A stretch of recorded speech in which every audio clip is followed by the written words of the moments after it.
Assalamu alaikum wa rahmatullahi ta'ala wa barakatuhu. Nigeria maza da mata muna mu gaisuwa da fata alheri. Ina nema ga Nigeria kuma wanda ya ga bidiyo yayi like yayi partage. To jama'a alhamdulillah. Alhamdulillah. Yau ina ganin da cewa ciwon ido ne ba ciwon ciki bane. Balle ayi tambaya. Ko mun same ka.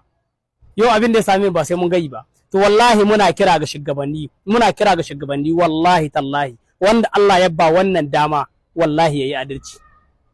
Wallahi wanda Allah duk ya ba irin wannan dama to yayi adalci. Jama'a ku diba ku gani jiya irin mutanen da sun kai to a garin Yamai. Ku dibi irin mutanen da suka taru jiya a garin Yamai.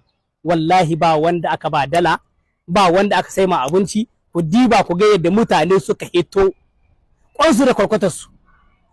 Amma kun sani ba ga waɗanda shugabanni na da ce mutane sun hito haka ba, saboda waɗanda ba wanda ya zabe su. Zabe ne na Allah ba wanda ya zabe su.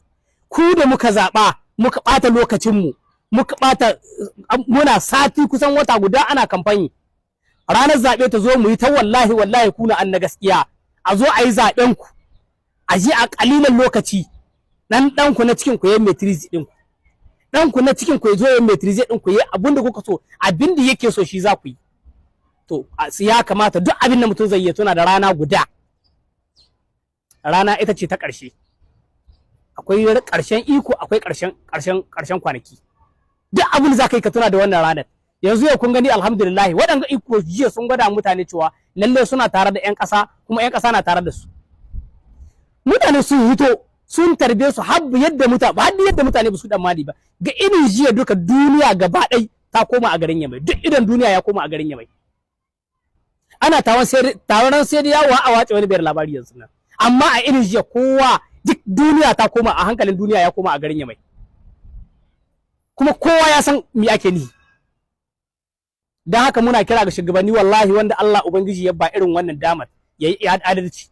Yayi adalci. Kuma wallahi kar ku dan mana cewa wai mutanen gar suka hito an hito ga wanga iko. Wai kamar an hison ku na sabu bisa ga an hison suna sama gare ku ba haka bane dai. Gaskiya ta sun kai go kwatantawa. Sun yi ku kwatanta gaskiya shi yasa aka hito hiya da yadda ku ba ku da mali ba. Dan ona janabi ba wanda ya taba ganin irin wanga taro da an kai jiya. A storm ta Niger babu wanda ya taba ganin an yi tarban gwamnati hakan ga babu. Da haka ba wani abu bane kwatanta gaskiya nan da suka yi. Yanda ƴan Niger kin nan ga son ku haka suka son waɗanga. Kwatanta gaskiya na sa wannan abu. Wallahi in Allah ya baka shugabanci wallahi tallahi ka kwatanta gaskiya.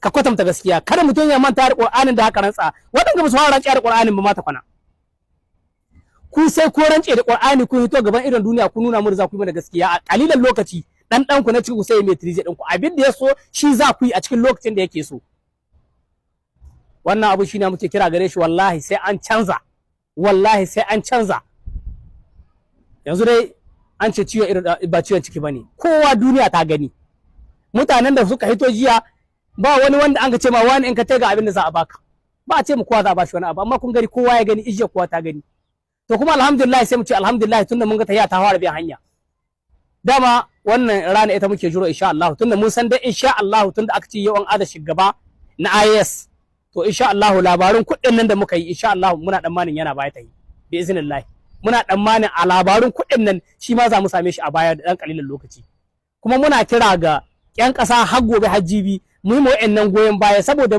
goyon bayan nan namu shine a ƙarhin su duk wani decision da sa su dauka sun yi son su waye su ganin mu baya gare su kamar yadda kun ga na jiya zai ƙara musu ƙarfi wai kan mu mu nuna cewa mu tura su mu shayi a'a duk a lokaci a wuya da daɗi zan muna bayan su shine wannan tayya mai kyau insha Allah dan kusan ba a cewa a hiddo kuɗi na IS babu shugaba ga IS gaba ɗaya shine muka nihi yanzu duk mai hankali ya san inda ta ta sa gaba duk wanda ke da hankali akan shi ya san inda ta sa gaba tunda yanzu an ara shugaba na IS yanzu menene a saura dan lokaci kadan muna jira mu ji an ce to ga lokacin da za a zamana kuma ai magana kuɗin nan na IS iznillahi haka muke nema gari su kuma muna dan manin haka za ta tabbata dan wa mutane su tabbatar da cewa wai duk masu cewa wai magana kuɗin IS wannan no waɗannan kuɗin ku rubuta ku aji wallahi waɗanga ikon ba za su sabka ba sai sun afi domin waɗannan kuɗin da iznillahi dan in dai sun ka sabka su da waɗannan kuɗin ba duk waɗanda suka yi ta zama ta banza waɗanda ake hada da su ke zan har yanzu ne kun ƙara hada kun yi komai amma su ga shugabancin bai shawa ba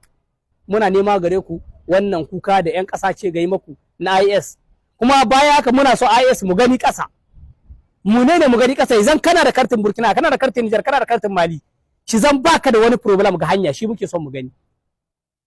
Ba wani neman kuɗi muka yi kuma a'a, duk wanda ya cin ƙasa IAS ya san ya gani a kwatamce. Don haka shi zai sa wasu ƙasashe su yi ƴan ƙasashen nan su yi yunƙurin sa shugabannin su shiga IAS. Wannan shine zai iya sa haka. Amma muna cikin IAS, baka san kana cikin ƙasa IAS ba, ka ɗauko kartin ka na Mali ko na Niger ko na Burkina, kana ƙetayawar ka san ka tai Sierra Leone, abin bai shawo ba haka nan. To da haka muna so mu gani ƙasa a kwatanta mana cewa lalle muna cikin ƙasashe na IAS. In kana da kartin Mali, kana bi Mali, Niger, Burkina ka wuce lahiya. In kana da na Niger haka, in kana da na Burkina haka, haka nan na muke son mu gani a IAS.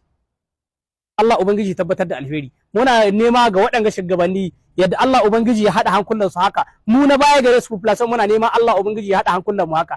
ƴan ƙasa da waɗanda ga so da waɗanda ba su Allah Ubangiji ya haɗa hankulan mu su zama ɗaya, mu zama muna tare da su. Salamu alaikum.